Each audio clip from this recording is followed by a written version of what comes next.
rubies, pearls, onyx, just all kind of jewels. And those jewels capture. It's like in the military, in a general, they have a various ornament of badges, and all of those badges signify something. So a regular private can't just put on those things because it signifies your advancement. So the higher you go, the more medals and all that you receive. We practice that. Revelation captures the same thing for the soldier. So some soldiers may have just pure gold. In other words, you just barely got in. Hate to tell you that, but y'all made it in by the skin of your teeth, and some of y'all satisfied with just barely getting in, but I'm not me.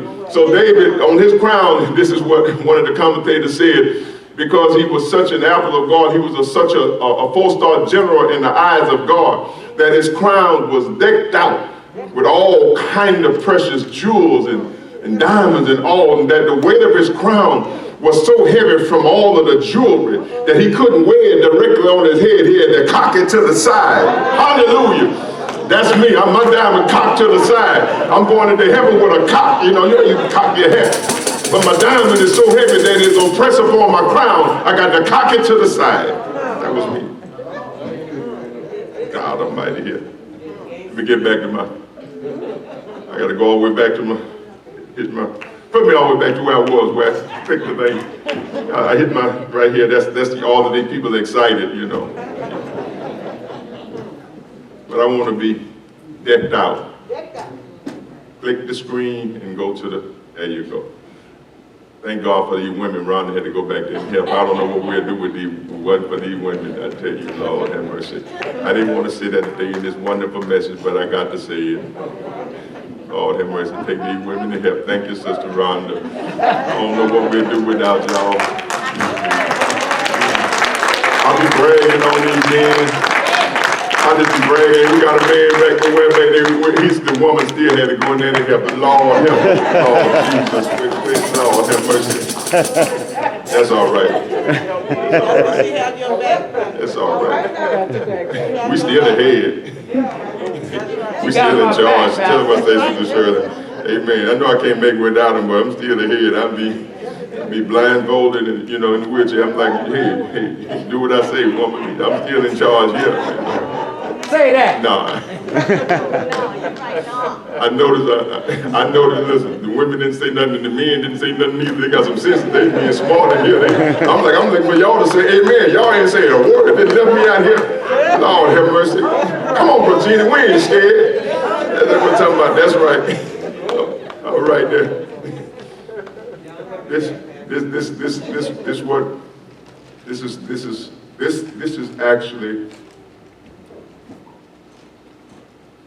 the picture as best as possible of your spirit.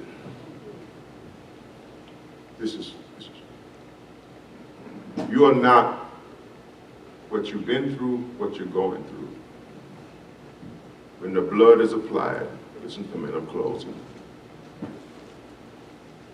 This is who you are.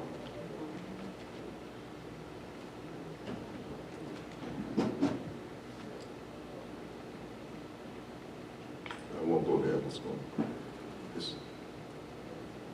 And so, when times are messy in life, don't think about the dirt. Think about what you look like to God once the blood has been applied. Once you've been washed in the blood. You're pure. Job says, pure gold. Hallelujah. See, this is just a vessel with all of the dirt off. Same vessel, but that's the inside. Thank you. Bear in mind what God had to go through to get you to look like that. It was messy. But he was willing to get his hands dirty in order to get you like this. That's who you are. Because of what God has done. So I'm thankful today for that price that was paid, for the sacrifice that was made. So on the last question.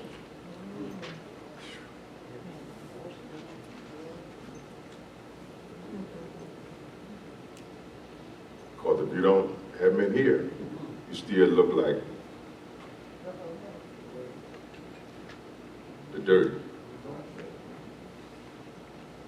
But if you've been washed, you're pure, you're clean, you go. How's it go?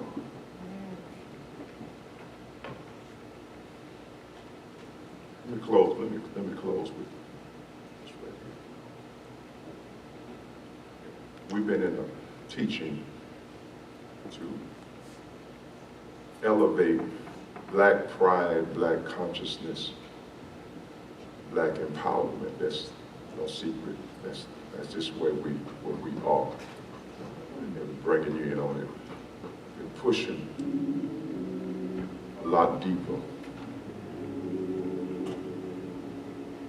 Blackness and with a sense of pride, tapping into who we are as a people, great achievement, accomplishments, and so forth and so on. So we've been teaching a lot of empowerment,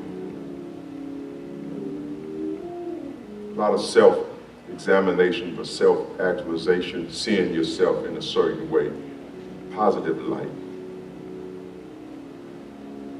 And I bring that up, tap into that if God can see you as pure,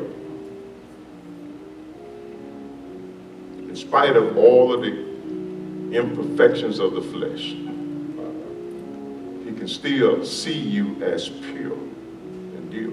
Why can't we see each other as pure? Why can't we see it?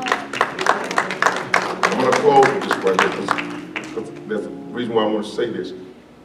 Because we can disagree on a lot of things, and I see out in the media, there's a lot of positions on a lot of things.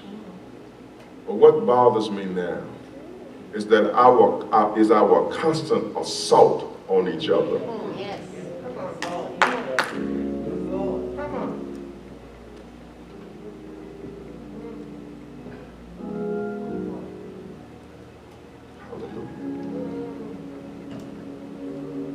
Whites are very strategic and divisive. And I'll make this a race thing today. They're keeping us divided. Yeah. To ask you your opinion of another leader, to get you in an opposite position so that you can attack.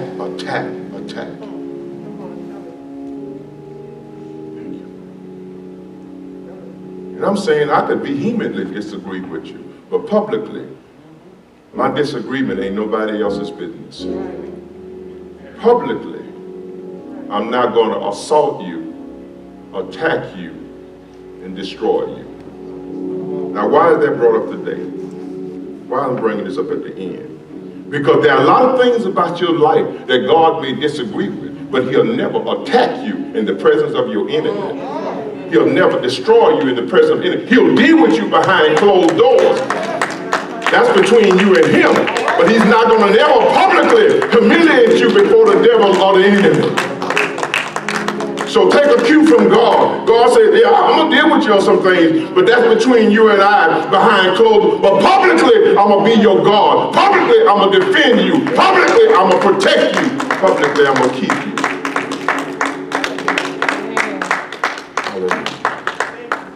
So the dirt doesn't bother God as much as it bothers you. Because he sees you already as pure because of the blood. Clap your hands for the Lord. That's what it is.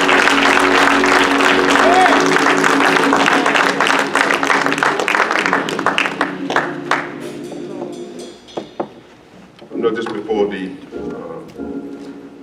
offering, we have some children to be blessed.